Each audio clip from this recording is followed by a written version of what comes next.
और चलिए अगली बड़ी खबर का रुख करेंगे। राजधानी भोपाल में आया धर्म परिवर्तन करने का मामला। पीड़िता ने रेप और जबरन धर्म परिवर्तन कराने का यहां पर आरोप लगाया है। विरोध करने पर जान से मारने की धमकी देते थे आरोपी। नशीला पदार्थ खिलाकर रेप करने का आरोप लगा है। थाना बाग सिवनिया में धर्म परिवर्तन का मामला दर्ज किया गया है। तो राजधानी भोपाल में धर्म परिवर्तन करने का मामला सामने आया है। थाना बाग सिवनिया में धर्म परिवर्तन का मामला दर्ज किया गया है। तो राजधानी भोपाल में धर्म परिवर्तन करने का मामला संज्ञान में आया है।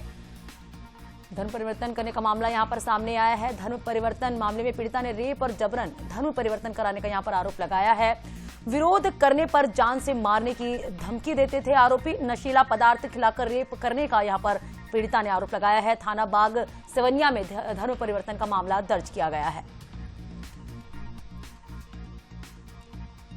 पीड़िता ने रेप और जबरन धर्म परिवर्तन कराने का यहां पर आरोप लगाया। विरोध करने पर जान से मारने की धमकी देते थे आरोपी। और चलिए इस पे ज्यादा जानकारी के साथ प्रदीप तलरेजा संवाददाता हमारे साथ फोन लाइन पे जुड़ चुके हैं। प्रदीप, राजधानी भोपाल में धर्म परिवर्तन करने का मामला सामने आया है, क्या है पूरी जानकारी? भोपाल में काम करने वाली जो युवती है उसने ये पूरा आरोप लगाया है कि उसके साथ धर्म परिवर्तन का जो मामला है वो हुआ है। देखिए, लगातार इस पूरे घटनाक्रम को अगर समझा जाए तो उसने बाग सिवनिया थाने में अब पहुंचकर ये पूरी शिकायत दर्ज कराई है कि उसके साथ धर्म परिवर्तन करने के लिए कैसे दबाव बनाया गया।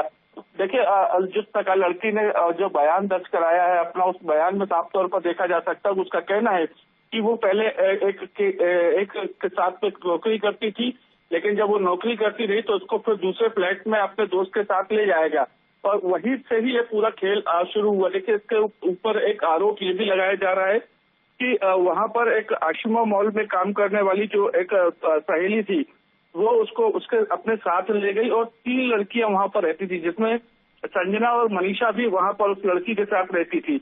और देखिए, लगातार संजना, चूंकि उसका पहले ही धर्म परिवर्तन करवाया जा चुका था और जो दूसरी लड़की है जिसके साथ ये पूरी घटना घटित हुई है, बताया जा रहा है कि अगस्त 2025 में जो अमरीन है उसका एक दोस्त है चंदन यादव, वो उसको किसी बहाने से घुमाने ले गया था और उसके कुछ नशीला पदार्थ खिलाकर उसके साथ दुष्कर्म की घटना को अंजाम दिया। और इसके बाद से ही लगातार ये सिलसिला जो है एक के बाद एक चालू रहा।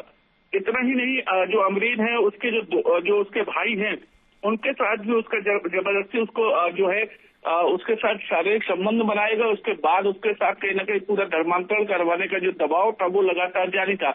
और इसी पूरे घटनाक्रम को देखते हुए देखिए, इसके बाद अब युवती जो है वो बाग सिवनिया थाने पहुंची और वहां पर जाकर उसने पूरी FIR लिखाई है। जी प्रदीप, अब इस मामले में पुलिस क्या कार्रवाई कर रही है, क्या कदम उठा रही है पुलिस?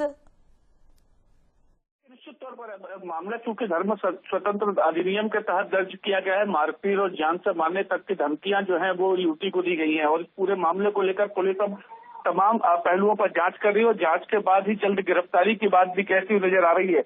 लेकिन जिस प्रकार से देखिए, राजधानी भोपाल में हम लगातार देखते आ रहे हैं कि धर्म परिवर्तन के कई मामले जो है वो सामने आते रहे हैं और इस पूरे मामले के बाद अब देखिए कहीं ना कहीं बड़े खुलासे जो होने है वो बनी हुई हैं।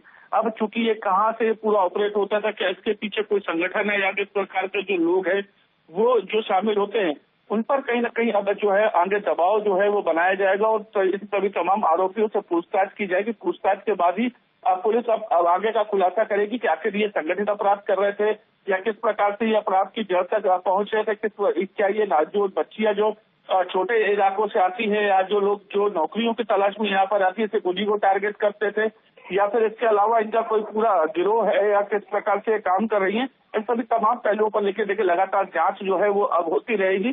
तो जांच रिपोर्ट आने के बाद जब आरोपी बिल्कुल प्रदीप, तो अब पुलिस जो है आगे की कार्रवाई कर रही है। राजधानी में धर्म परिवर्तन करने का मामला सामने आया, पीड़िता ने इस मामले को लेकर FIR दर्ज कराई। बने रहेगा, आपसे आगे और भी जानकारी देंगे।